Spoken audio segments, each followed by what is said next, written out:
of a friend who has passed into the unseen world. This entirely unexpected experience came to me in August 1916, and since then the people and the conditions of the other life have become more and more perceptible to me without material apparatus of any kind. A friend who had left the earth about 5 years before at first gave me various convincing proofs of identity, and then went on to tell much that was interesting and illuminating about the next plane of existence.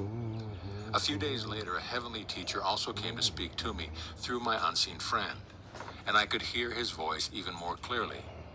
Afterwards, he visited us every Sunday evening, and as he spoke, word by word, sentence by sentence, in perfect sequence of thought, I said it aloud, and my husband took it down in shorthand. Some of these addresses are to be found in the second part of this little book. I felt from the very first perfectly normal, not losing consciousness in any way, but I could not guess what the next word would be until I heard of it. We just give you one word at a time and then wait to see if you have grasped it, said my friend. The voice seemed to speak, not to my outer ear, but to my soul ear, and I heard every intonation of it, suiting the nature of the thought, tender, grave, encouraging, hopeful, joyous. Every human emotion that is true and beautiful seemed expressed in tones more musical than any outward voice could reach. The teacher told me that before long I should also see him, without any effort on my part to develop clairvoyance. This promise was fulfilled a few months later.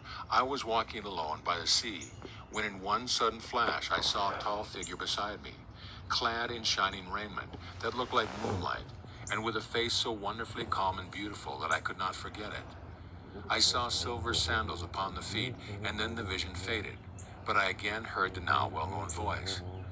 After this, I often saw him, usually when not expecting to do so. Sometimes he would pace beside me for a few moments on some quiet road, speaking words of advice or caution and answering my questions. I also saw him when he came to give us the Sunday talks. It is not easy to describe the starry beauty of these radiant ones. The body looks like a rosy alabaster lamp through which the glory of the Spirit shines forth, illumining even the raiment, and creating a surrounding atmosphere, an aura, more or less dazzling, according, I imagine, to the degree of spiritual development of the indwelling soul. Thus I see the aura of the teacher like a white flame, very dazzling, whereas that of our friend is softer and looks more like candlelight. I am conscious of the individual harmony and power of each of the spirits to an extraordinary degree, impressed